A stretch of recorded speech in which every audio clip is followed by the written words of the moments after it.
Hey guys, welcome to the podcast. My name is George Gill. I am working solo today since we have several people out of the office on vacation. So I thought I would talk a little bit to you guys about a couple of things that have been on my mind. Actually a couple of things, some context.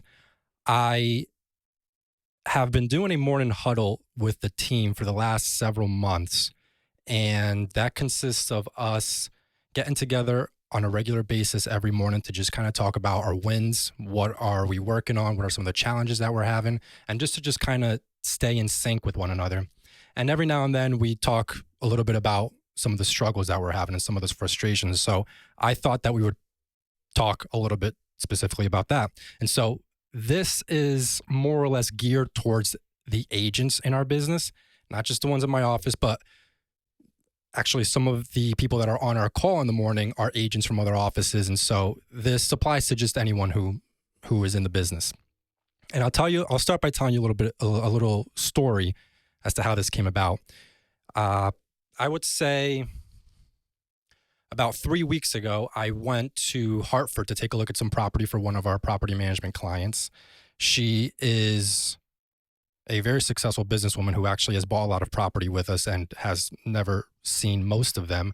So she trusts us with the evaluation of our properties and with the selection of our properties. And so I was there and I made about 6 appointments to go see some properties. And of those 6 properties, I was only able to get into 1.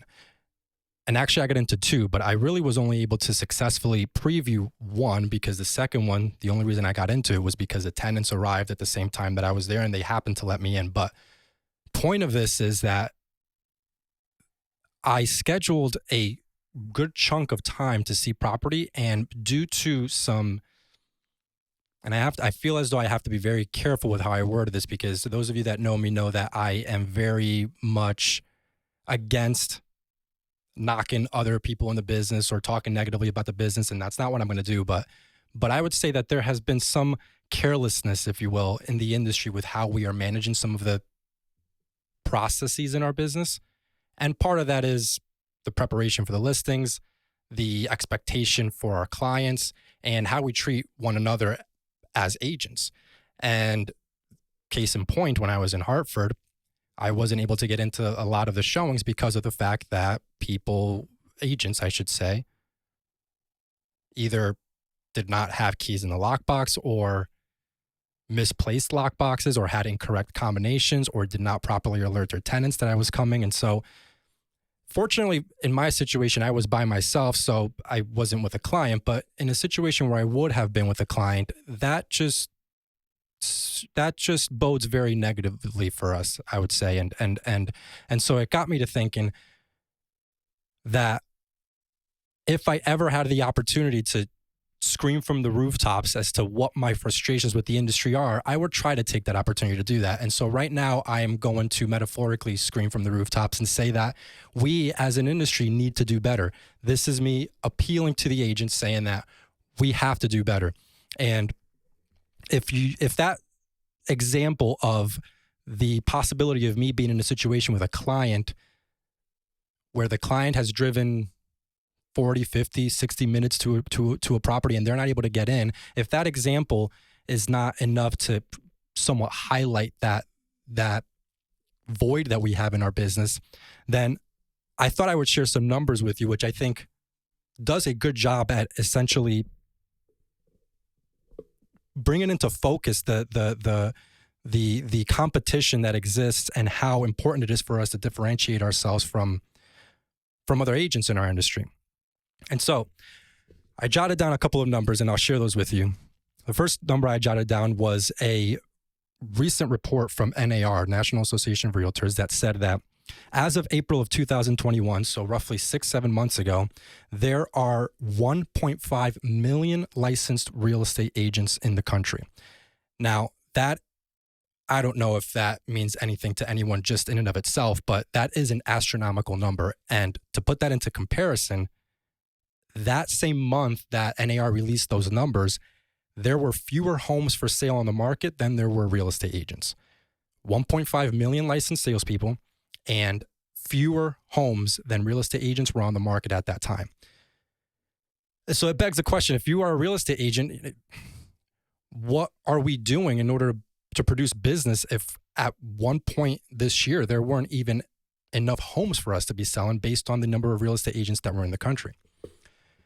And that brings me to my next number, which is also actually, this one is not from NAR. This is a collective study from the MLSs across the country that show that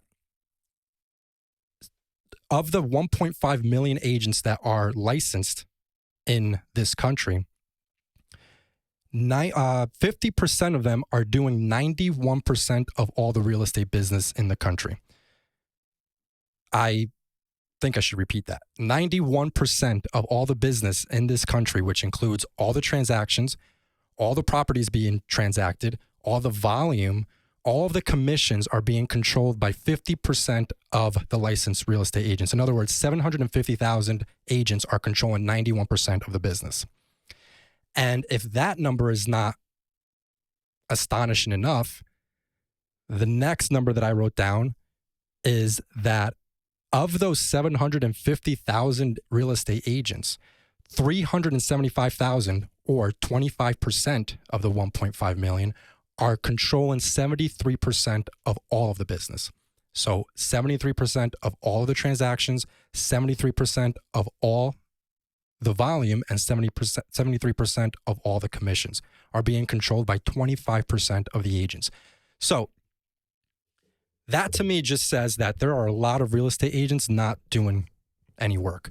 And I can chalk it up to the fact that recently there has been a large influx of people entering the real estate industry, which is understandable. And we've always said that real estate is a very easy business to get into in terms of the low barrier of entry.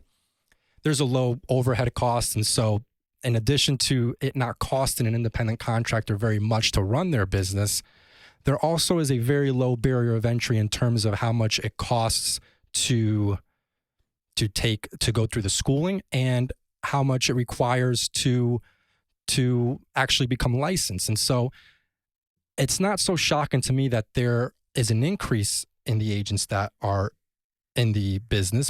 However, I would say that it is pretty surprising to hear that 25%, arguably a minority, a pretty significant minority, is actually controlling all the real estate business, which just goes to show that there is a huge separation between the ones that are actually differentiating themselves and the ones that are simply,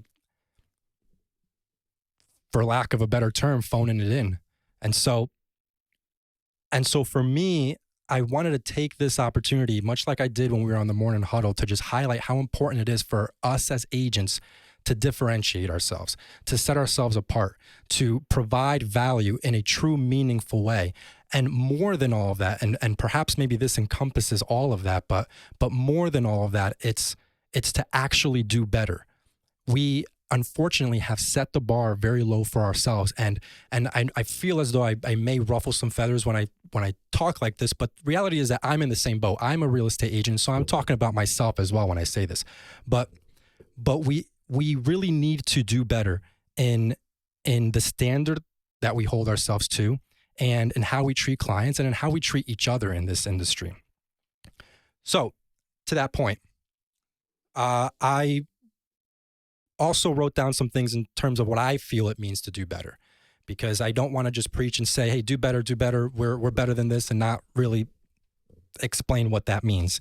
So a few things that actually we talk about a lot at our meetings and in our trainings and in the office is how important it is to just make sure that we are making the effort to be better. And that means something as simple as double checking our work, something as simple as making sure, going back to the example that I said earlier, making sure that we double check our appointments and confirm our appointments, make sure that the keys are in our lockboxes, make sure that lockbox combinations are correct. And this sounds actually comical for me to say out loud, but I'm experiencing it, and I'm sure that others are experiencing it as well. And this is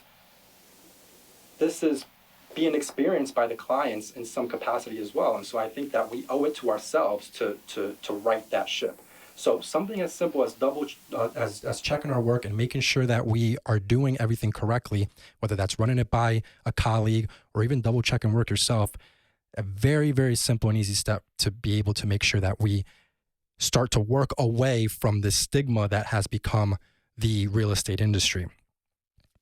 Tip number 2, always be learning. I can't tell you how many times I come across the mindset of I completed my real estate course and now I'm ready to work. And the reality is that if you're a new real estate agent, I think I don't need to tell you this, and I'm sure that you understand completely where I'm coming from in that the real estate course really does nothing to teach you how to be a good real estate agent. That needs to be learned in the process. That needs to be learned in your office. That needs to be learned by doing the work. And so that means that you should constantly be learning. That means that you should constantly be reading. I talk to my team all the time about making sure that every day you block off time to study the MLS and make sure that you're familiar with your market. When somebody asks you, how's the market? We want to be able to respond effectively, and we want to be able to respond with facts and statistics and know what it is that we're talking about. And so the frequent and consistent studying of the market, of your clients, of the business in general will go a very long way to setting you apart from other agents. Number 3, rely on systems, rely on procedures. If you don't have systems in place, put these systems in place. There are so many things that can be automated in our business that we should not be spending a lot of time on. There are checklists that we can follow. There are automations. There are CRMs. And speaking of a CRM, the CRM is a critical tool that a vast majority of agents overlook. And there's a saying in real estate that says, what is the best CRM out there? And the answer is the one that you use. And actually, if your brokerage provides you with a free CRM tool, then use that one. I don't care what it is, but use a CRM. And for those that don't know, CRM is a customer relationship manager. And that will allow you to automate 90% of your business and make sure that you are in contact with all of your clients and also in tune with how your business is doing. And so rely on systems, rely on checklists, rely on processes and procedures. And finally, and I would argue that this is the most important one, is genuinely care about what you're doing. I've come across so many instances in which agents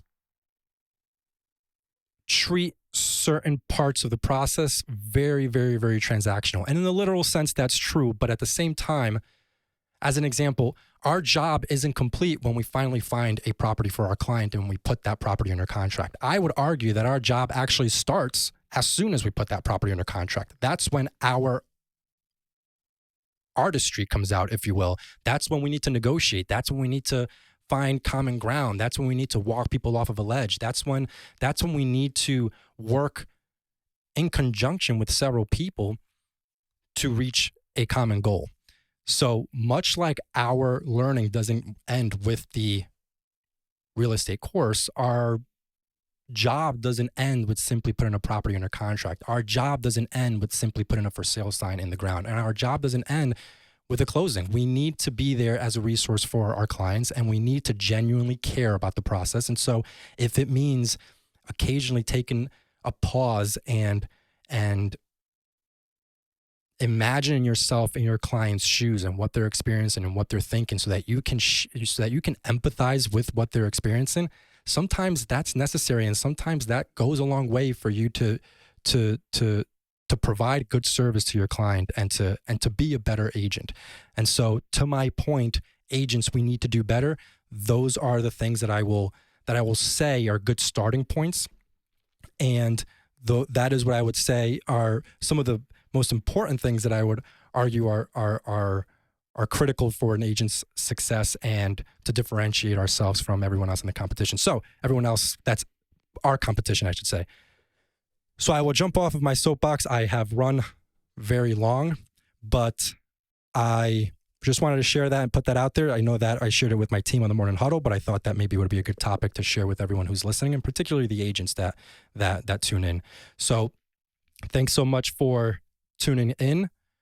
Next time, hopefully I will have some guests and we'll have some more interesting things to talk about. So thanks very much, everyone.